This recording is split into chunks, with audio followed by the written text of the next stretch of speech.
So this is Fit as a Fiddle Plus, and we come to you every month in a podcast format so that we can share health and wellness tips and tricks. And so I just want to tell you a little bit about what we do. I have the Kathy Benner International Academy. And once we interview our guest or talk about our hot topics, I do upload those into the Academy. And they're free for anybody that wants to go and listen to the replays. And it's in a teachable platform. So it does ask you to register for a teachable account, which is just an email and a password if you want one. And you can click through any of the free replays in there. We have everything from real estate to writers to health and wellness to networking. It's all there, everything that I teach. And we'd like to invite you to actually join the Academy. It's $25 a month to get all the courses and all the details and all the good stuff. But you can listen to any of the free stuff for free that's in there. So Rita just tapped in. She's trying to change her name. You know why? Because I haven't made you a co-host yet. Let me do that. I'm making her a co-host. Now she'll have all the privileges that I have. So that way she can do whatever she wants there. Anyway, join the Academy, or if not, at least listen in to all of the free replays.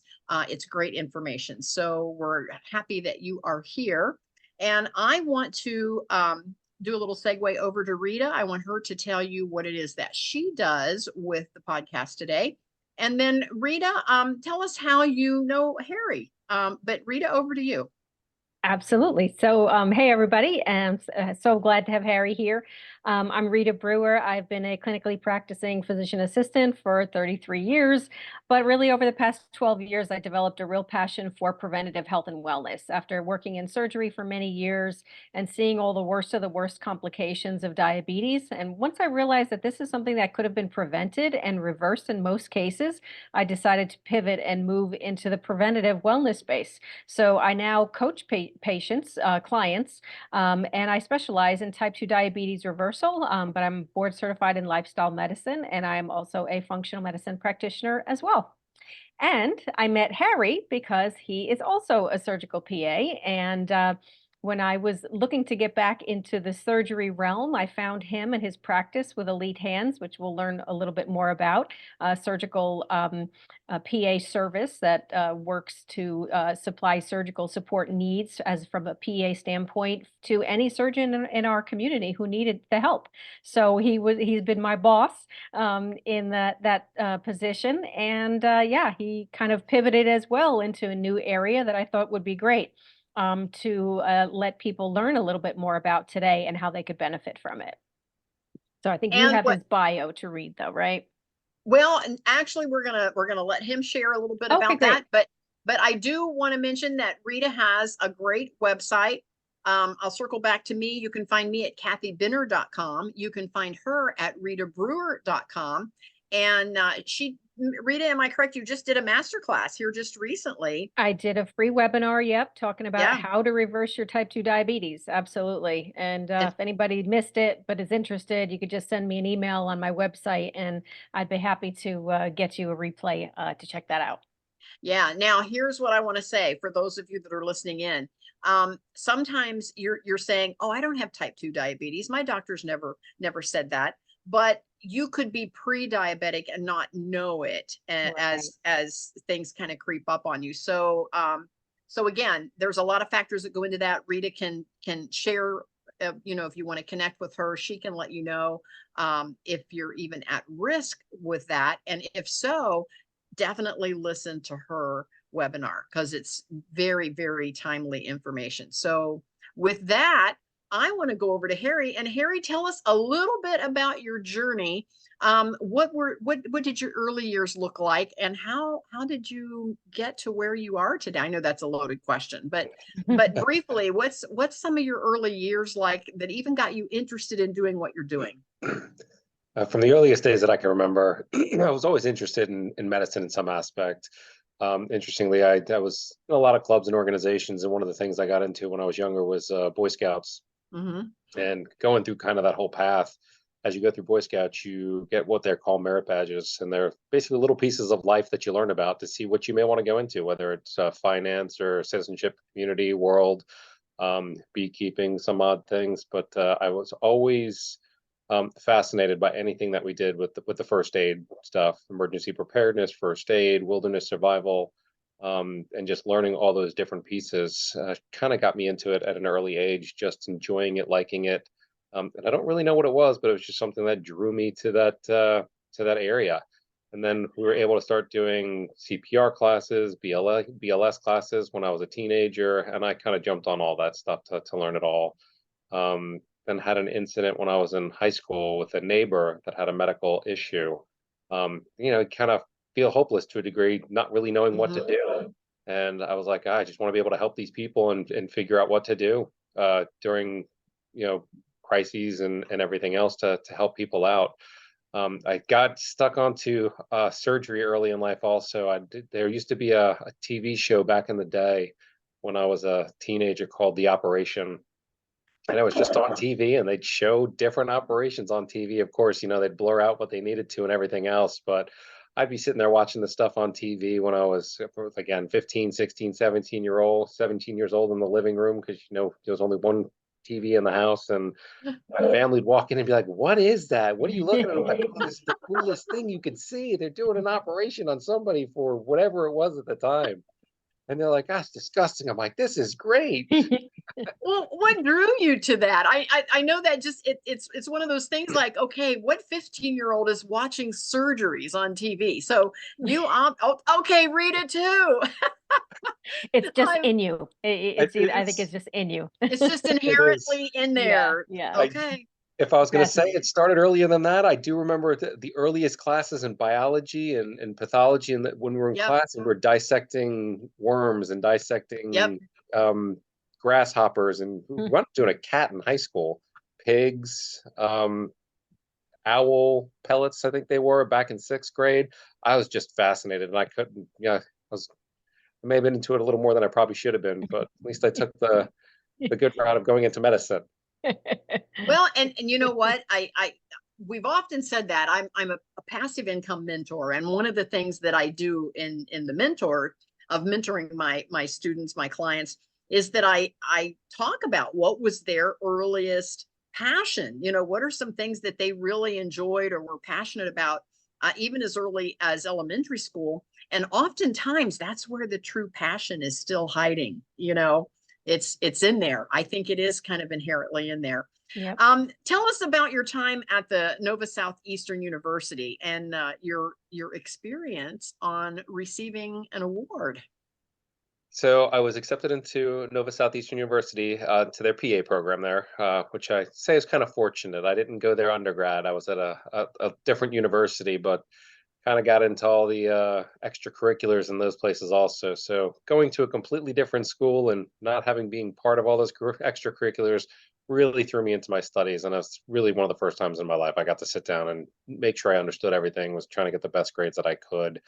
Again, knowing I enjoyed surgery, I'd always enjoyed that piece of it. So fortunately, I did well from the get-go. We started with a class of a little over 100 people in our program. And after the first couple of tests, they had asked the students that were getting higher grades to sit on the review committees and things like that. So I was one of 5 students that were chosen for that, and just stayed involved with the teachers and everything else at that point.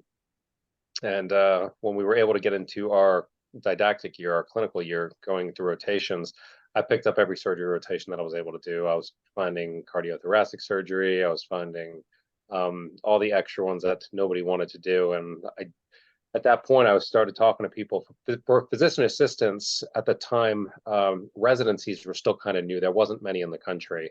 And this was almost 20 years ago. Okay, then you did your residency at Duke then. I did. So that's what brought me to North Carolina. So I applied to 3 different places, and fortunately I was accepted at Duke. And I wound up here. I was in their 3rd PA surgical residency program. So moved up here, and I think knowing I was accepted to that, and knowing the passion I had for surgery in school, and making sure I trying to always get the best grades on those exams, I think is really what got me that award when I was in school, to stick out for that Williams, or the Lippincott, Williams, and Wilkens Award that I received back in Nova as well. All right, so now you're through school, and so now you're out there and you're working. Give us some examples of cases that really kind of inspired you to take your career in the direction that you did. That's another loaded question. I growing up, I don't know what prompted me to always say I wanted to go in plastic surgery. I always wanted to be reconstructive and cosmetic and be in that field, but it wasn't really until I got a little bit older and I started doing stuff. I got into heart surgery. I thought usually if I thought it was the more difficult thing to do, it's usually what I wanted to jump into and learn more about and try to see what I can do well in. And I knew it was a difficult path for physician assistants, nurse practitioners, whomever, to go into cardiothoracic surgery. You get to do your own little surgery where you're essentially taking vein conduit or arterial conduit for bypasses in heart surgery. So I always wanted to start there. So of course, when I was in the residency and we were able to do our rotations and everything also, I geared myself towards the CT surgery side. All the electives, when people wound up leaving the program, they'd always ask me to come back over and go on the CT surgery side. So I got a lot more experience in the OR and the floor, how to take care of patients, making sure I understood everything in the ICUs and jumping up from that aspect. So when I graduated, of course, I was looking for CT surgery jobs, and I applied to a fair amount on the East Coast, and the one that fit was the only one in North Carolina that I applied to. And I said, let's see how this goes. So started with that company, and with the hospital system around here, and I was there for a little bit of time. But after being there for a while, there's always things that make you want to move or grow or continue to move on. And I had a good experience there, but there were certain things that said I want more. And I kind of had an opportunity to jump on with another group that was in town that was smaller, that was a PA run organization. And I said, you know what, if I don't have to work for a hospital system and I can kind of work with this group, let me see how this goes. So when I wound up jumping on with them, I wound up learning a lot more subspecialties at that time. I wound up taking call with urology. And at the time, the hospitals didn't have a whole lot of physician assistants. So we were covering 6 hospitals in the area. Wow.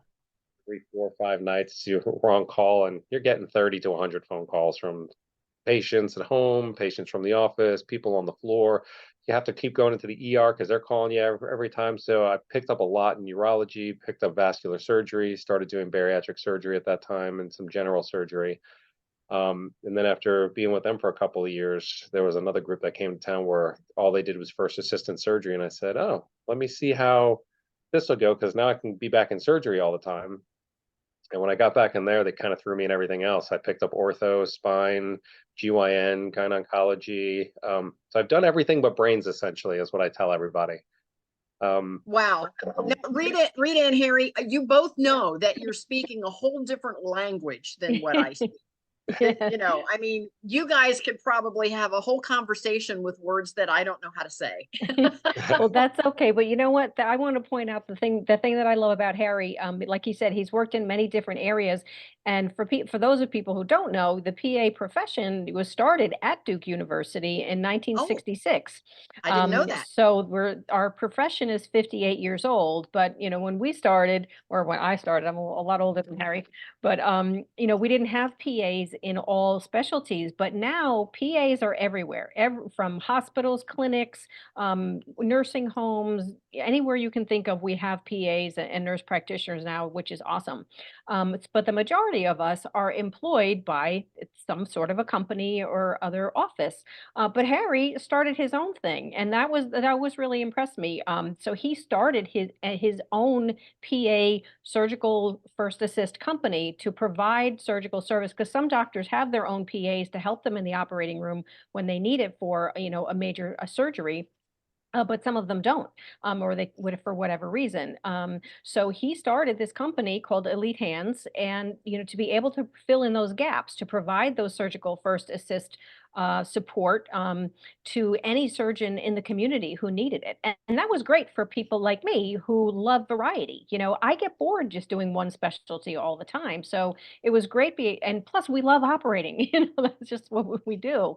You know, so sometimes you have to do other things like taking call and making rounds and doing office hours, but the majority of the job was working in the operating room, which we love, and we get to do so many different varieties. So that, you know, always impressed me that Harry developed, you know, started his own company to employ PAs and provide a service that was really needed for the surgeons. So I would love, Harry, to just speak about, you know, what has your been, I mean, there's of course challenges. What have you enjoyed about being your own boss? Of course, having your own company has a lot of headaches as well. We all understand that, but whatever you want to share about the current practice, but then also what made you want to pivot into starting your own now wound care center and hyperbaric oxygen therapy center, which we want to get into talking about that a lot more as well. So you go ahead. Certainly. So when I first started out, like as you were mentioning, a lot of people were working for hospital systems and everything else, and I realized very quickly that I felt like I was working for somebody and not with somebody, and it was always important to me to feel like I was working with somebody and doing something for somebody instead of really being told what to do. And I get that's part of our job is being told what to do, but again, I like the camaraderie, and I always like to work with people, and I still joke around now, even when we started, and Rita's like, he's my boss. I always correct people. I'm like, no, you work with me. I'm not the person where I'm always, I'm over you this time. I try to keep myself equal with everybody, and I work with people, and I enjoy that part. So when I first started getting into starting the practice, you know, there was a lot of bumps and headaches and things like that, and I'll try to keep that part short. But I tried to get a network with the insurance companies, and they basically all looked at me and said, "You're a PA. We're not giving you a contract. You don't deserve one. Just why don't you join a hospital? Go join a doctor." And I really had to figure out how to maneuver my way around that space. And it took me 8 years to actually get into network with almost all the insurance companies. It took me about 5 to get in with the first one, which is Blue Cross Blue Shield in North Carolina. At the time, they owned 82.6% of the private payers, so they controlled everything. Once I got in with them, it opened up some more doors to the other insurance payers around the state. But it was difficult to get those contracts. I wound up having to deal with things that probably some PAs and other people would have never had to deal with quickly. I got thrown out of a hospital one day. I walked in and they said, "You need to leave." And I said, "What did I do?" They were come to find out the insurance companies were kind of running things from the back end, and the Blue Cross Blue Shield was about to redo one of the hospital's insurance contracts, and they said, "We don't like this guy. You need to throw him out." Is what it boiled down to. So I walked in and they said, "You need to leave the hospital." I said, "How can you do that from an insurance company?" They're like, "Because they're the ones that pay us. If you need to, you do what you have to do, but you need to leave." And so here I am calling up the North Carolina Medical Society, calling up NCAPA, APA, and I'm like, "Hey, I'm being thrown out of a hospital because of an insurance company. I'm being blackballed here. I don't know why this is happening."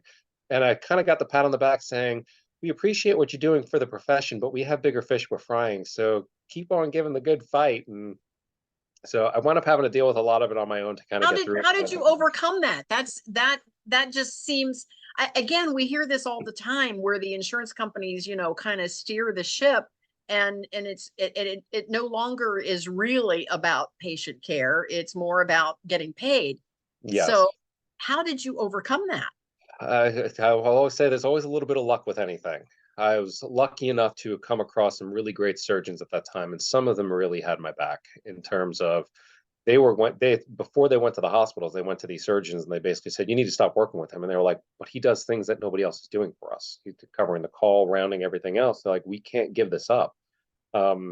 So I had a couple of them basically stick out their necks for me with the insurance company, and as hard as they were ridden, they wound up saying stuff to the hospital, and it really kind of forced their arm to sit down with me and take me seriously, to kind of listen to me 5 years into having a practice, to enable us to have an actual conversation and get into the contract. It took a while, but I'm fortunate for some of the docs that I work with. So then once you broke through with the first contract, then once you were in, it was a little easier from there, I take it.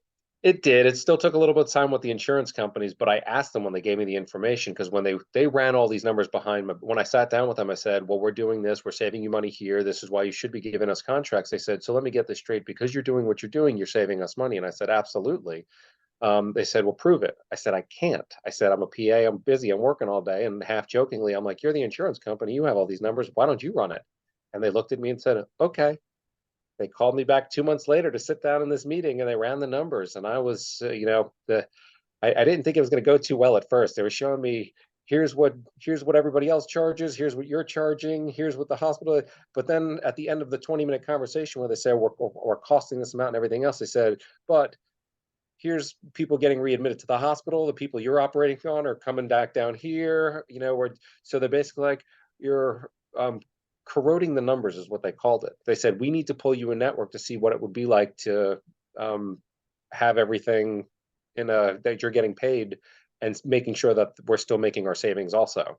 So when we finished that and they ran all the numbers and everything else, I asked them for a copy of that from their program and said, do you mind if I show this to other people? So when I went to the other insurance companies, I said, hey, Blue Cross Blue Shield ran these numbers, and here they are to Cigna, United Healthcare, Humana, and everybody else. And they kind of sat down and took me a little bit more seriously at that point.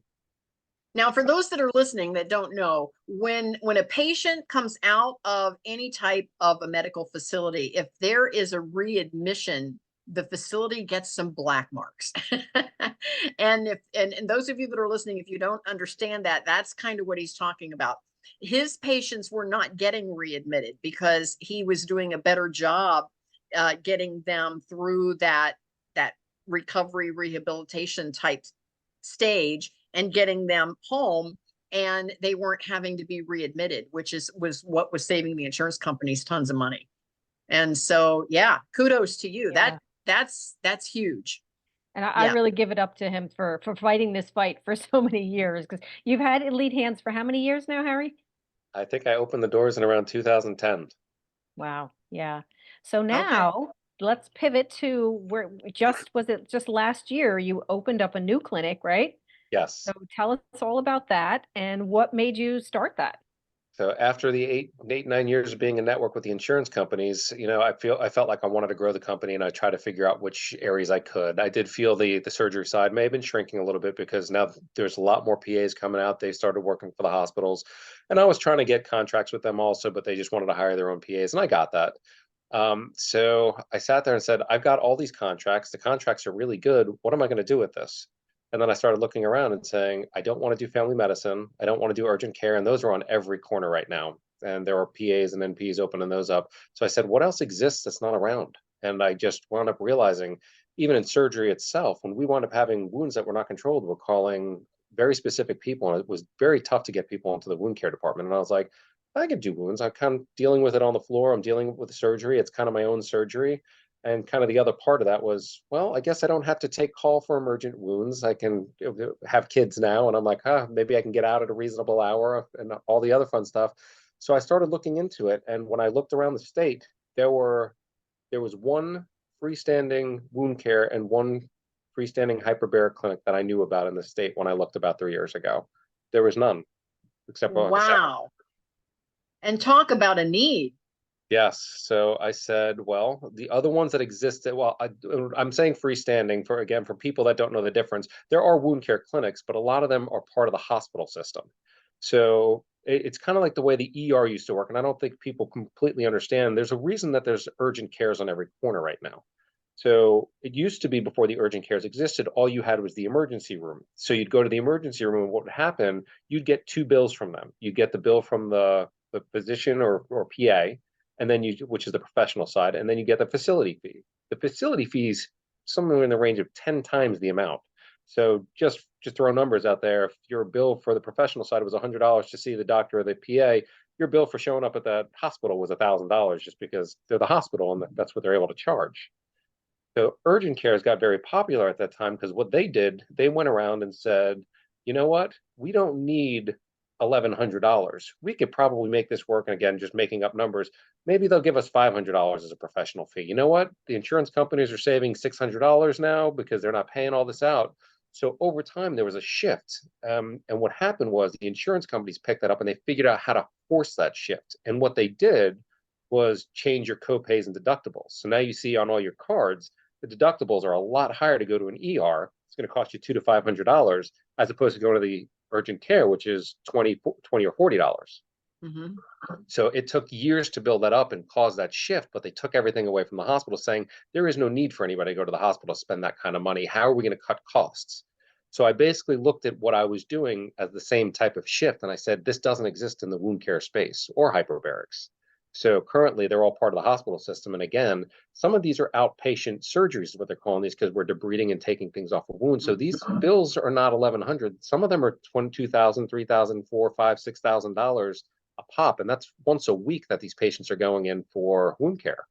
So wound care is always called $1 billion business, but it's all around healthcare. It's not inside healthcare. The professionals are not the ones making that, but the people that are coming, the emergency rooms, the facilities, the people coming up with the equipment are the ones that are making all that money. So I said, how do we bring that cost down and help patients? And that's why I said I created a freestanding clinic. I'm not part of a hospital system. So I've had patients that have been able to come over to us in the past year that their copays going to a hospital are $150. They're not paying anything coming to me because I'm not a facility and they don't have those facility copays. And then on the flip side, it was kind of the same thing with hyperbarics. When they go in, a lot of the Now treatments. explain hyperbarics to our audience, because I know they're not going to know what that is. So hyperbarics is twofold. It's an increase in oxygen and an increase in pressure. Most people know hyperbarics as something where divers get when they get those nitrogen bubbles, or common people know as the bends when they're diving down too long, they're coming up. So when people get the bends, it's the chamber that they're put in to kind of get them back to normal and get oxygen in their system. So as an everyday thing, when we breathe air, and most people were sitting at 1 atmosphere pressure, and when we breathe normal air, you're pulling 21% oxygen out of the air itself. That's normal for people. Inside a hyperbaric chamber, and I'll be specific a little bit on some of this, the monoplace chambers, like medical grade chambers that we have, we go up to 100% oxygen, and we can go up to 3 atmospheres of pressure. As you have 100% oxygen and you're increasing pressures above 1.5 atmospheres of pressure, you start what we call solubilizing oxygen in your tissue plasma. So right now you take a breath, oxygen gets pulled into your lungs, goes in your red blood cell, that red blood cell runs around your arteries and drops it off where it's supposed to go. And then, the red blood cell kind of comes around and hopefully you're getting oxygen wherever it's needed. Inside those hyperbaric chambers, when you're doing the breathing, now you're solubilized oxygen into all your tissue plasma, which is all the water in your body. So you've bypassed that breathing mechanism. There was a study done back in the 1960s that showed life without blood. They actually exsanguinated an animal and kept it in a hyperbaric chamber for 6 hours to show you don't need blood to transport oxygen around because the hyperbaric chambers are doing that for you. So after keeping that animal alive for 6 hours, they re-exsanguinated and showed that the animal was still living afterwards. And the 4 basic things I tell people that hyperbarics does when you're inside those chambers: number one, when you're getting that squeeze on the pressure from the atmosphere, it gets rid of some edema. So if you cut yourself or hurt yourself or concussions, anything like that, the first thing that happens is you get inflammation to that area. You get edema, you get swelling. That's what signals your body to say, hey, something happened, let's send things to that area. But now you've kind of diluted everything in that area because you've got all that swelling there. So the chamber itself is squeezing some of that out to get rid of some of that. When you get oxygen to that area itself, it now sets off that wound care cycle for people. So it increases what we call stem cell production. So stem cells are immature cells in your body that go wherever they're supposed to and become what they're supposed to. The liver becomes a liver cell, goes to the brain, becomes a brain cell. Number 2, it increases neutrophil production. Neutrophils are things that are immature white blood cells. So those are the things in your body that go and fight off infection and things like that. So if there's any sort of infection in your body, it's helping fight off that. And the third big thing it does is it helps create what we call angioneogenesis, which is we're increasing blood vessels inside your body when you're inside those chambers. So if you have an area that's been damaged, whether it's from a wound or from a bump or a scrape or concussions and things like that, now we're building a new pathway of arteries to that area. So when you're outside the chamber and you're breathing, now you're hopefully getting oxygen to that area more readily. Wow.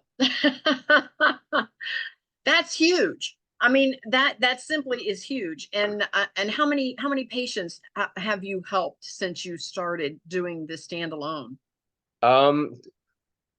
we've only been open since about November of 22. So a little over about a year and a half.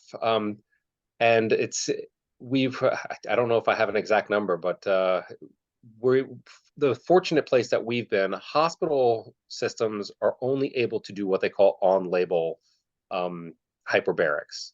So for on-label hyperbarics, it has to be something that's approved by insurance, and there's only 15 approved indications by insurance. That'd be Okay. very specific wound, people with the bends, carbon monoxide poisoning, the people who need chambers, and things like that. And those are listed. Insurance companies say, we'll pay for this. And then there's the off-label side. And that's the part where a lot of people are trying to use the chamber, but you can't walk into a hospital and say, hey, I want to use this for off-label people with concussions. There's a lot of athletes that are starting to use it for athletic recovery, post-concussive recovery. I've actually dove my own son in it. I dove another colleague of mine. His son was playing hockey a couple of weeks ago, got his first bad concussion at 14 years old, dove him for 5 days. These conversations we're having with other people. After 5 days, he was feeling much better, was able to go back to school, and he was participating back in his sports again because he was back at baseline from the concussion.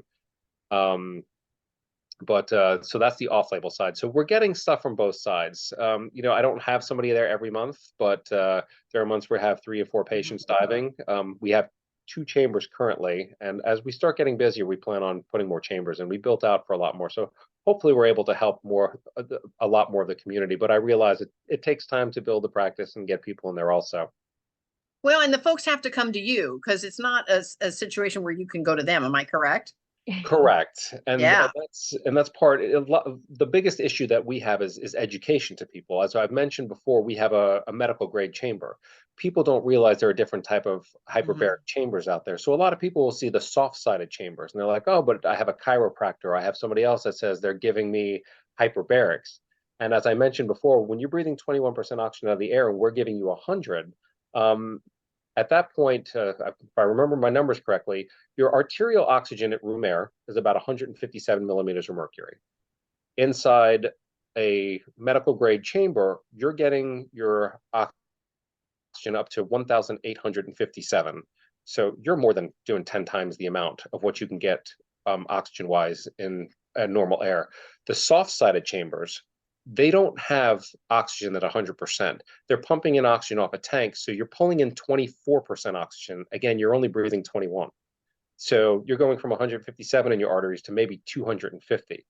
But there's a lot of people using those soft-sided chambers currently because they're less expensive. There's people out there, and they're a little bit more readily accessible to people. And I have people that come to me and they, of course, want to know the difference and everything else. And I tell people, if you have one of those chambers that are helping you, when you get into another chamber, it's likely going to help you more. But I do think some of those chambers are not going to help people. And I tell people, even with the medical grade chambers, it's not 100%. I'm very clear with all the patients that come in and tell them, I'm not looking to sell you snake oil. I believe in the medicine. I believe in what it does because I've seen it work, and I've seen it work on people. And we have the numbers and the protocols out there. What I like about what we do, we are able to customize what patients need. We happen to know that the brain works better at lower atmospheric pressures. We know that wounds work at higher atmospheric pressures. We can do specific things because they're medical grade, whether we're trying to get people out of the bends or whatever else. You can't do those in soft chambers, and in multi-chambers, which is the other kind that exists, they are medical grade chambers, but you have a number of people in there. They could be anywhere between 2 and 12 people in a chamber. Everybody gets treated at the same depth for the same amount of time, and not everybody may not need that same depth or chamber. It works for a lot of people, don't get me wrong, but I tell people that's one of the reasons we got the single chambers, so we can customize for what patients need, not necessarily just get anything just because it's there to exist. So if it's not covered by insurance and somebody, has a medical situation where this would help them, what kind of a cost are they looking at? So for us, different than the rest of the country, of course. I tried to keep my numbers lower in terms of where things are to give you an idea of where things cost. New York, California, where they've been around for a while and they're out.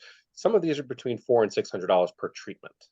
So, and if you're saying you need 40 treatments and you're talking 400 times 40 treatments, you're talking a very large amount. I've purposefully kept our numbers a lot less. So there's 2 different amount of time that you may need to be in there. Maybe 60 minutes or 90 minutes. And again, that depends on what the issue is and what's going on and what we're trying to treat. So for a 60-minute, our general price is $250, and for a 30-minute or 90 minutes under pure oxygen is $300 per treatment. We wound up giving price breaks when you have to get 10, 20, 30, or 40. Mm-hmm. And I usually wind up talking to patients also and say, look, you might be the person that needs 40, but why don't we start with the one down here? That way, we can give us some feedback. Tell us how you're feeling. Let's see how you're Mm-hmm. doing. I don't want you to tell you to pay for 40 treatments off the bat if it's not something that's going to help you. And fortunately, it's helped a lot of patients, and I've had a lot of people that keep coming back. I've had one or two also, in all honesty, that they said it didn't do anything for them after 20 treatments, and I get it. And I tell people the numbers are good, the percentages are high, but it's not 100%. So I can't guarantee anything at that rate. We've been doing more deals recently, also at 25% off for the past couple of months, because we realize it's getting a little bit more people in, because we have people looking at soft-sided chambers and things around here, and I'm trying to get people to understand the difference when they come into something like us for somewhere else. So when you have, because you have a wound care center and the hyperbarics as well, so are the majority of your patients from the wound care center, that like diabetics with non-healing ulcers that you think could benefit from the chamber? Or if not, what other medical conditions are you seeing that using it for, like that is covered with insurance? So there's a very specific reason we have them as two different companies, and a lot of that deals with insurance and things like that. And it was for us in order to figure out how to keep the costs down for patients. Like I said, you go to a hospital, they're going to say, we're not going to do these off-label uses. We can, but it's going to cost you $100,000, and you have to pay us up front. And people aren't spending that kind of money. So that's where we said, how do we keep this down? So when people come to us, we'll have everybody seen on the elite hand side. We call them sister companies, essentially. And that's because oxygen itself is still a medication. It has to be prescribed. So you're having a physician assistant see you on that side, and we're the ones seeing you over on the elite hand side, on the wound care side, saying, all right, you have these issues. We realize these are the protocols that are good for this. We'll prescribe this for you at this atmospheric pressure. You may or may need air breaks, and we recommend you get this amount of treatments that'll probably help for you. So on the wound care side, when we have people in there, it works a little bit different because we can see it. We know exactly what needs to be documented based on the insurance companies and the local coverage determinations for these things. So with wound care specifically, we happen to know it has to be a specific Wagner grade, which is a very specific diabetic grade of a wound. You have to show specific things. You have to say you've tried all these things. All the documentation needs to be there. So there's a little bit more buildup to get you in from the wound care side. We'll have people come in with that have had breast cancer, prostate cancer, that wind up getting radiation, and they'll get radiation necrosis for different things. So we'll have people with radiation cystitis, people that are urinating blood just from the destruction of vessels in that area. The hyperbarics will help fix radiation cystitis to help repair some of that. So we're building new blood vessels and things like that from people that have had their vessels destroyed. Breast cancer patients that have had radiation on the breasts and have had surgery, some of them wind up with edema, pain, what we call telangiectasias, which are increase in blood vessels to the area, and they will get more, I forgot the term I'm looking for, but they'll be harder after a time, and they can get painful for women. Hyperbarics for radiation cystitis of that will help. Even doing the 30 to 40 treatments, some people think I just need to go and do another reconstruction to get this fixed. That may not be the answer. It may fix you to go to hyperbarics and actually have everything calm down and get more oxygen to the area and not have it as tight. And then if you do need a reconstruction afterwards, a lot of times they take better afterwards. And it's for patients to know. I've had these conversations with some people also. It's time commitment. When you're coming in and you have to be in those chambers for about 2 to 2.5 hours, that's daily for 40 treatments. So some of them are like, oh, I'm living life and going out. And I'm like, all right, that's great. I get it. If you change your mind, come on back. So does it take that long for everybody you said 2 hours or? So for the patients that are going through like radiation and osteomyelitis and those type of things, those are higher pressures. Those are 90-minute treatments, and we're sitting usually around a 2.4, 2.5 atmospheric pressure. And I do that based on all the protocols and everything that I've read in the books and see where most of the studies have done and why I like them there. But when you're over 2.0 atmospheres of pressure and you're at 100% oxygen, you can get too much oxygen. Since that's why I said oxygen is prescribed, you can have oxygen toxicity. So if you are in a chamber for more than 30 minutes at 100% at higher pressures, you have a chance of going into seizures and get it from that oxygen toxicity. It's not something that happens very often, but we know it's something that can occur. So what happens every 30 minutes, we wind up giving a patient an air break. So they're breathing normal air on a mask while they're inside the chamber to bring their oxygen levels back down to normal. And then we give them for another 30 minutes. So over the 90 minutes, you're in there. It takes about 15 to 20 minutes to dive to the pressure. So we go in, you put them at the chamber. We try to get them to that 1 atmosphere up to 2.4 atmospheres of pressure. Depending on the patient, how they're able to pop their ears and how they're maintaining everything, they'll wind up being able to they'll be in there for 15 minutes or 20 minutes on that side. We start the clock when we're at the pressure we're supposed to be at, 30 minutes, and then a 5-minute air break, 30 minutes, another 5-minute air break. And then the last 30 minutes, we'll start bringing them back down to atmospheric pressure, which may take another 15 to 20 minutes. So if you're talking about the 20 minutes on each side with 90 minutes and 2 5-minute air breaks, you could be 2.5 hours. If patients are able to tolerate the dive a little bit quicker, we can shorten those dives to, maybe 2 hours if it's not taking 20 to 25 minutes to dive in or dive out of those pressures. And for the people that are in 60 minutes, usually at lesser pressures, they're using there for a little bit of time also. So we tell people it's going to be about 80 minutes on the lowest end, but it may get up as high as 130, 140 minutes before you're out of there, which is a little over 2 hours. Well, I do have a question. Is there some side effects to being in the chamber that are good? You know how sometimes, folks that get sometimes the Ozempic, one of the great side effects is it helps them lose some weight. Is there some good side effects? Is it useful for like anti-aging or? So it's an interesting question, and I do like to answer this. I've had a bunch of patients that have asked this. I tell some people jokingly, some of the side effects that I've gotten when we first started diving patients here, some people say they've slept the best they ever had. They can't go to sleep. They can't sleep through the night. They're having pain, and they get out. Some patients with migraines, and they get out and they're like, I don't know what it is, but after sleeping in this chamber, I didn't have my migraine tonight. That's the best I've slept in 10 years. It's not everybody, but it wound up being a pretty big number for some of these patients. The anti-aging thing, the book answer and what people are going to tell you are two different things also. Hyperbaric chambers is not used for anti-aging. That being said, looking at the studies, what they do realize, it decreases when you have cell division. I don't know if I'm taking everybody back to a physiology class. You have the cell that divides into 2 cells. Every time that cell divides, you have the ends of those get shorter and shorter, and those are called your telomeres.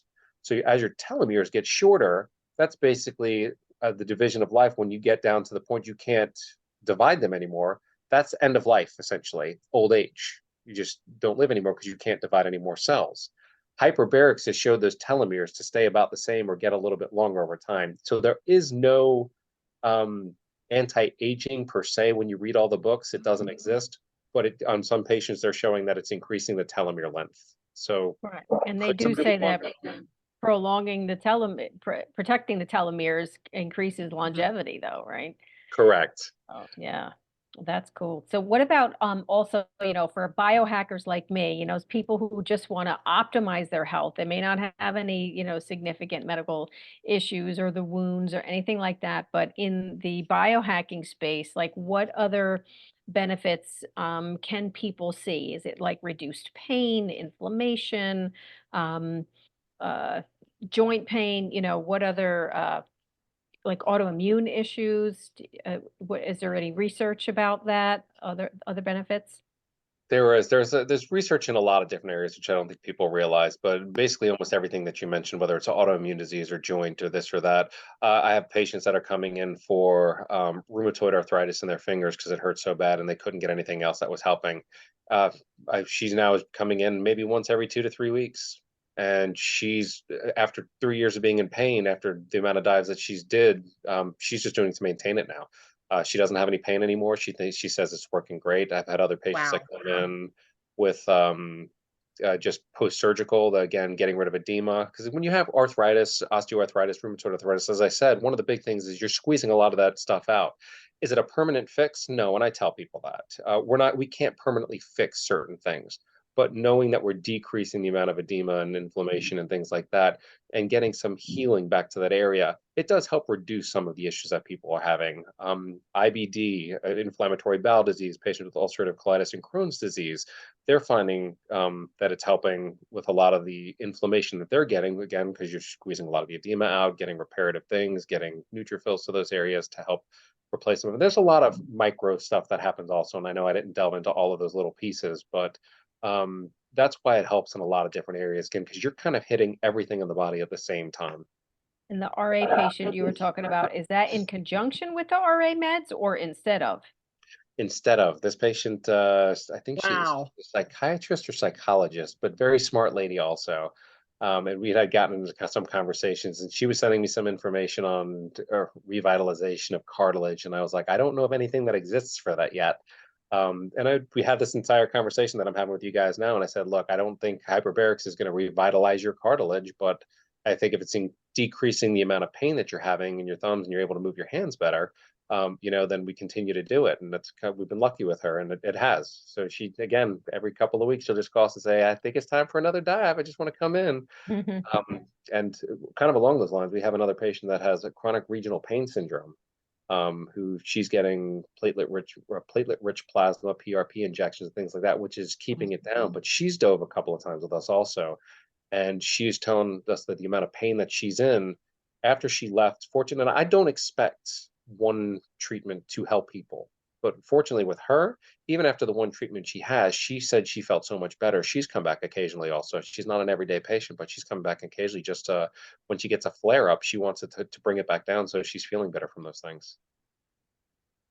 That's great. This is so intriguing. This is information that in an area that I have never researched before. So I did a little research knowing you were coming on, and it's just so exciting to see everything that's going on in the medical field and where things are heading. So I'm so happy to talk with you. I want to ask anyone in the audience. We still have Sherry and Deepak in the audience. Christy had to jump off. She had another call. Do you guys have any questions while we still have Harry on the call for Harry or for Rita or myself? Any questions at all? We'd be happy to entertain those. Now, while we're waiting to see if they have some questions, Harry, I want to ask you, outside of all of your professional endeavors, how do you balance the home with running the business, with your, you want to travel? How do you balance all that? I'm still trying to figure some of that out. I do try to make time for it, and I do realize there are times I have to wind up putting more effort into certain spaces than others. Rita knows, but I didn't share at the beginning. I have 13-year-old triplets. So oh my goodness. They keep me fairly busy also, and running around with them, trying to make sure they're keeping up with their schoolwork and trying to run around to all of their curriculars after school and everything also, and trying to keep up with the business side. I'm trying to make sure I throw vacation in there occasionally. Sometimes it depends on the year. It's not as much as I'd like, but I'm planning on getting more at some point. I have to ask, boys, girls, or a combination? Combination. So I actually had 2 eggs, 1 split. So I've got identical twin boys and a girl that's fraternal to them. Okay. Wow. Wow. I do tell people I had hair 13 years ago. After pulling it out in patches, I finally said I just need to take it off because it was pulling it out way too much. I love that. So I know that age group is so crazy busy. I remember those days, and I only had one, and I had my own business and had a 13-year-old. And yeah, it's kind of tough to juggle all of that. Now you do like traveling though. What is your favorite spot to travel? And when you do travel that far away from your business, do you have a team now that can handle everything while you're gone? Not yet, not on this side. I had gotten there on the other side, which is why I think I was able to do more towards the end of the surgery side when we were busy over there. Now that I've rebuilt these other pieces, I haven't gotten back to that point, and that's what I'm looking for, which is why I think the last year has kind of cut down a little bit. Okay. I need to build the right team that I can trust, that I can leave, because I'm still seeing a lot of the patients and everything on my own on that side. I get it. But and I'm sure they appreciate you. I'm sure they do. Yes. It's always hard to hand off those patients that, that really depend on you. And I will say, and I'm gonna make an assumption that Rita's clients are probably like the clients that I currently have on the wound care side. She's been in surgery, she's been in other places. You get patients that come in that are just, some of them are, to be honest, they're nasty. Everything is, deserved. They need everything. They're just not friendly people. The wound care space, they're some of the most friendliest people I've come over. They're so thankful that somebody's there to help take care of them and do these things. Mhm. They are so grateful. They're so friendly. They are so nice to be around. And yeah, like you said, some of them don't want to see anybody else but the person that's taking care of them, because they start Yep. enjoying seeing them week in and week out. Well, and you become part of their solution. Yes. Yeah. So they don't want anybody else. Yeah. Um, Put in the chat for us and share with our listeners, Harry, how folks can connect with you. What is the best way, if do you have a website? What is the best way that they can connect with you? I do. So we have a couple of different websites. The first one I tell people to usually go to is Hyperbaric NC, for Hyperbaric, North Carolina, .com. So hyperbaricnc.com is our Okay. main website on the Hyperbaric side. And we do have a lot of information, even some of the stuff that I mentioned here, we kind of have in some pictograph form so people can see what we're talking about with the oxygen and how it gets to in the plasma, answer some questions on label versus off label, and kind of an info button if you need to reach out to us and you want to talk to us. And on the other side, it's woundcarenc.com for woundcarenorthcarolina.com. So we have both of those websites. Our general phone number, if you want me to put it out there, is 919-881-8295. And I usually tell people hit extension 2 or extension 3, and that's see it's to the wound care or the hyperbaric side also. All right. And I'm making a note of these as well so that I can put them in the actual replay. So when folks sign in to the kathybinner.com and look for the replay, all of your contact information will be there as well. And I'll put Rita's there, but I'll put all of your information there as well. So thank you so much for being on with us. This has been very interesting. I really appreciate you taking your time. I'm glad that we could help promote what you do. It was a big educational piece for me because this was information that I had never come in contact with before. I ran a healthcare agency for about 4 years, just doing personal care on seniors. And so, we did have a big problem with wound care. With some of those the seniors in some nursing homes and that sort of thing. So I can really appreciate what you're doing. It's so valuable. I'm so happy to have talked with you.